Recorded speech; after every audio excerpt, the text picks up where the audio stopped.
Okay, you are welcome back to this class, Introductory Mathematical Analysis A, and we are still talking about chapter 11. But this time around, we consider the application of derivative. Okay, the application of derivative, and we are considering derivative as a rate of change. Okay, that's what we are going to be doing in this session now. And it is found in 11.3, 11.4 is the chain rule. It's also in 11.4. The application is found in 11.4 and 11.3. Yes. All right. So we are now considering, don't forget, in the last lecture, we considered derivative as a slope. Now we are considering derivative as a rate of change. It also serves as a rate of change. Derivative serve as a slope, derivative serve as a rate of change. All right, so the main application is in economics, management, accounting. So derivative there is called another name called the marginal function. So whenever you hear about marginal, find the marginal, we are also finding the derivative. So this time around, the derivative of an economic function. So when we are giving revenue, you have to find the marginal revenue. Then you are finding R prime. All right. When you are giving a cost and you are finding marginal cost, then you are finding C prime. You are just going to find the derivative of that revenue to get marginal revenue. You are going to find the derivative of cost to get the marginal cost, like that. So if you are giving average cost, and you are asked to find the marginal average cost, you are just going to look for the derivative of the average cost. All right, please take note. All right, so, but when we talk about average cost, average of something, when we say average function, average of an economic function, for example, when we say average revenue, we are saying that revenue divided by the quantity. So Q is the quantity here. Okay, divided by the quantity Q. All right, the unit or the unit of a product. The unit of a product. So average cost is also cost divided by Q. So that shows cost is now average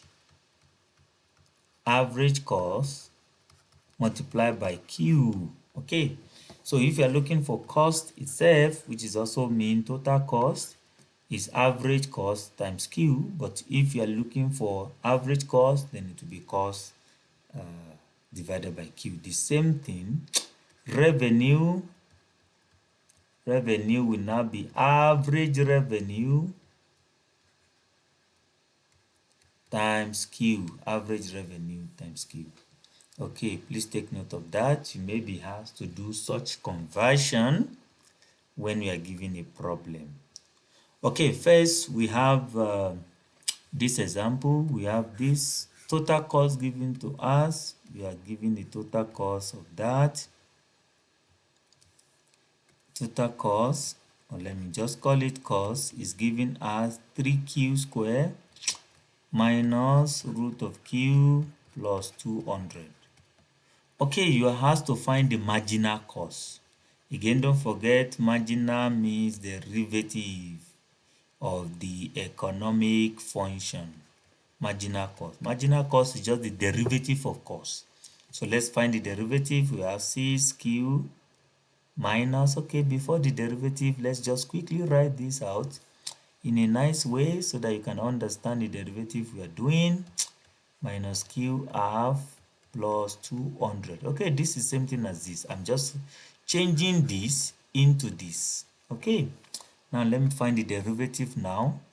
It will be 6 minus half Q minus half. Don't forget that. That is the power rule. Don't forget that. Then the derivative of this is 0. So you leave it like this. This is same thing as this minus 1 over 2q half. Is the same thing as that. So that is the marginal cost. That is marginal cost. Okay, you may now ask, you may be asked to find the average cost of that. Don't forget, average cost is the formula for average cost again. Average cost will be what? Will be cost over the quantity q or the unit q. Alright, so we have our cost, which is 3q square minus q half. Don't forget, it's just the same, plus 200. Then I divide the whole by q. So my average cost will now become 3q. Then I have minus, this is minus 1, okay? Minus 1 plus, so that means q minus half, okay? Minus half. Then plus 200 over q. That one remain like that, or you can rewrite it. You can write this as, 200q minus 1. You can write it as that. So that is the average cost. You see, to get the average cost, you must divide by q. So now if I ask you to find the marginal average cost, marginal average cost, marginal average cost, marginal average cost, that means you need to find the derivative of this. So this will give us 3. This will give us plus q, because this minus will come down with this, plus q half, okay, minus 1. That means minus 3 over 2. Then minus 200 q minus 2. Okay, hope you understand what I did.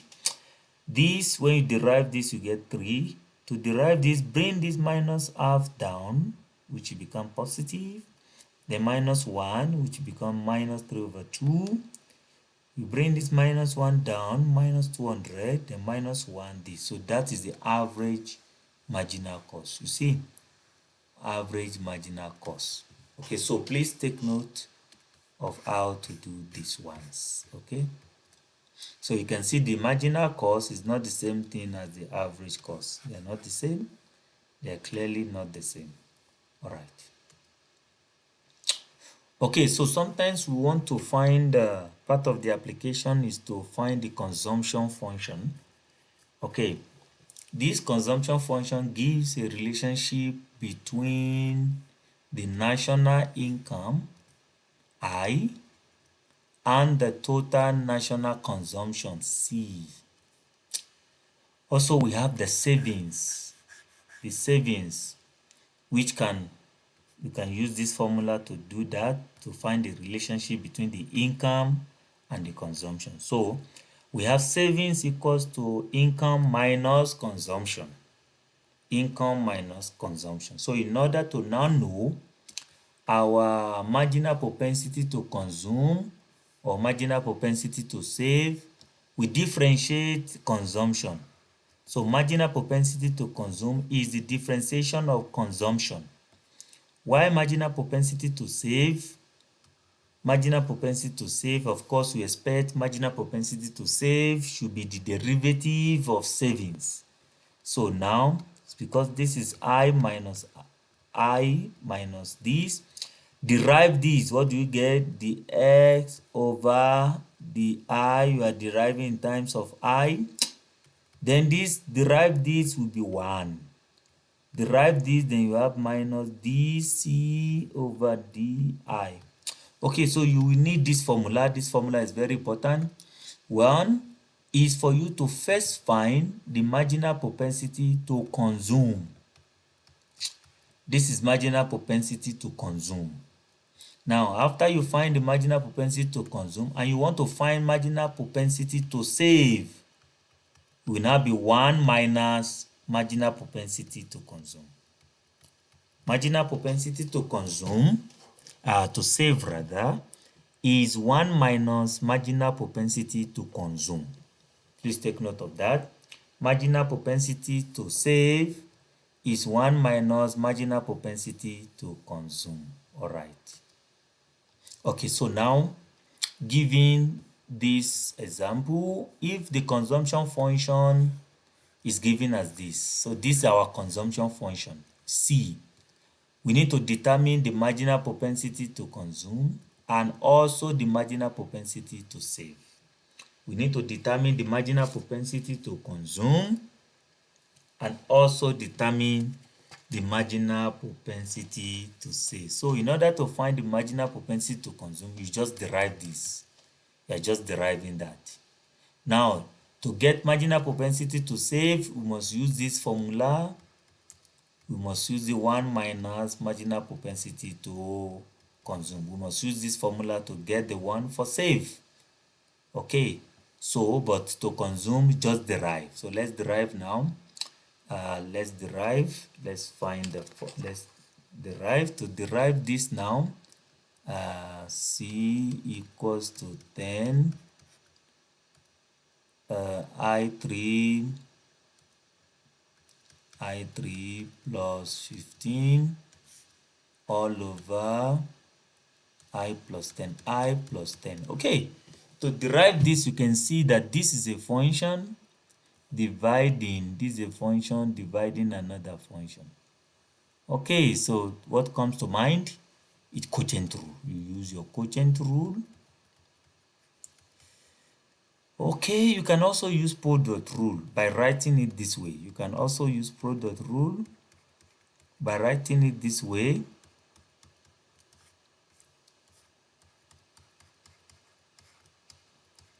Okay, by writing it this way, you can use product rule, but now this now is a chain rule. This is a chain rule because you must derive outside before deriving inside. But you can also use product rule. But the straightforward one, the direct one, is the quotient rule. So let's use quotient rule for it.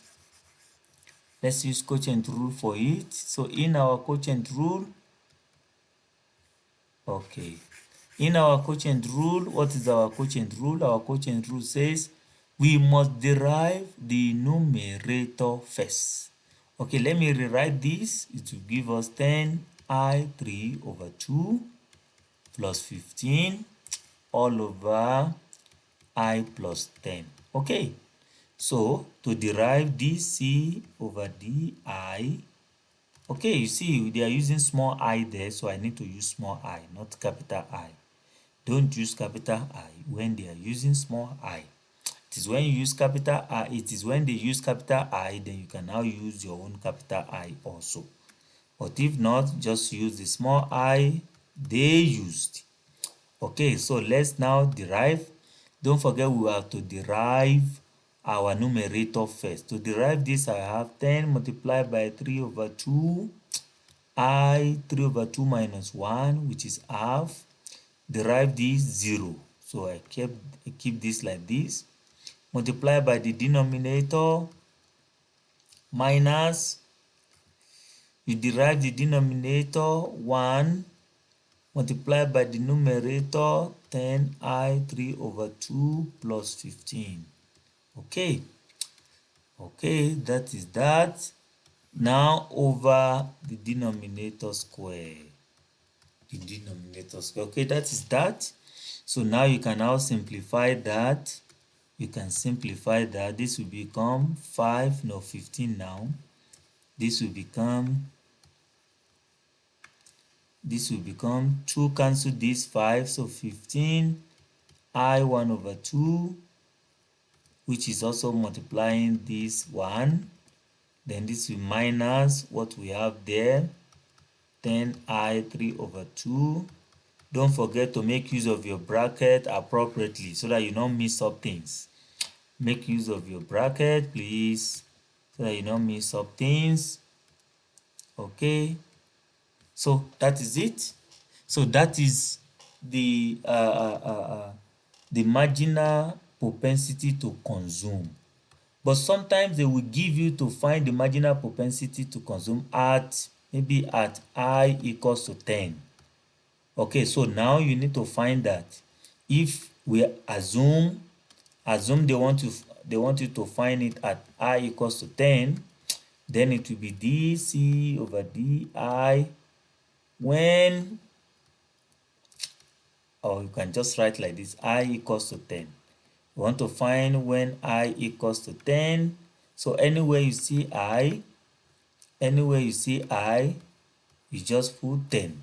You just put 10. So it will now become 15, 10 raised to the power half, okay, multiplied by 20 because 10 plus 10 minus 10 multiplied by 10 raised to the power 3 over 2 plus 15 over 20 square. Okay, so then you press your calculator to evaluate that. That is when you are given at I equals to 10. But if you are not given at any value of I, this is your marginal propensity to consume. Now to find marginal propensity to save, you say ds over di, don't forget we are using small I here, will be 1 minus our marginal propensity to consume. 1 minus our marginal propensity to consume. 1 minus our marginal, so that will become equals to 1 minus all what we got here, all of these, you just bring that there. You just bring all of that there. You just bring all of that there. Yeah, I just write that first, which is 15. I have I plus 10 minus 10I 3 over 2 plus 15 all over I plus 10 square. Okay,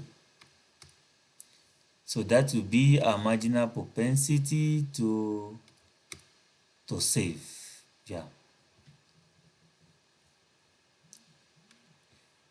This is too big.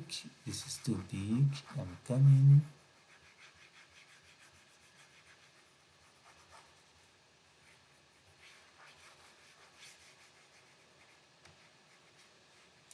Alright, so our marginal propensity to save will now be 15 I have I plus 10 minus 10 I 3 over 2 plus 15 all over I plus 10 square. Okay, that will be our marginal propensity to save. Now again, if we are given at I equals to 10 or I equals to 100 or any value of I, we put in there and then we get our answer. So if our marginal propensity to save is a positive value, if our marginal propensity to save is greater than 0, then we are saving. The country is saving. The country is saving. Okay, so the country is saving than consuming. Okay, but if it is less than 0, then it is not saving, it is consuming. All right, please take note of that. Please take note of that. All right, that is what we have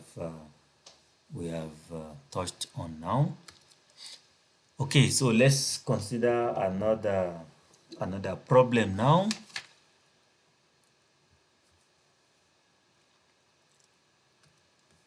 Okay, so we have this problem. If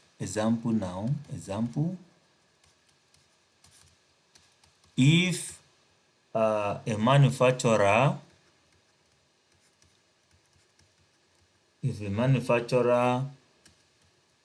average cost is given as this. Okay, this is a manufacturer average cost. This is a manufacturer average cost.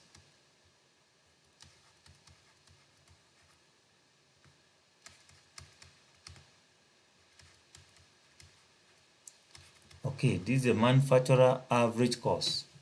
So we want to find the marginal cost. Find the marginal cost. Find the marginal cost. Okay, this is the manufacturer average cost. We want to find the marginal cost. How do you find the marginal cost from this? First, you must find the cost. You must find the cost before you can find the marginal cost. But don't forget we are given average cost. So cost will be what? Don't forget, average cost is cost over the unit. So cost, so cost, so cost will now be average cost multiplied by Q. Okay, that will be cost. Cost will be average cost multiplied by Q. So we need to find average cost first. So we are given this, so we just multiply the whole of this by Q, which will give us 0.0001 Q3 minus 0.02 Q2 plus 5Q and then plus 5,000. Okay, that is our cost. Okay, this is our cost. Now to find the marginal cost. Marginal cost, we just find the derivative of this. This will be 0.0003 Q square minus 0.04 Q plus 5 plus 0. So this is our marginal cost. So sometimes they will want you to find that marginal cost when at a particular Q. So if they want you to find the marginal cost at Q equals to 50, find the marginal cost at Q equals to 50. So you just put Q there.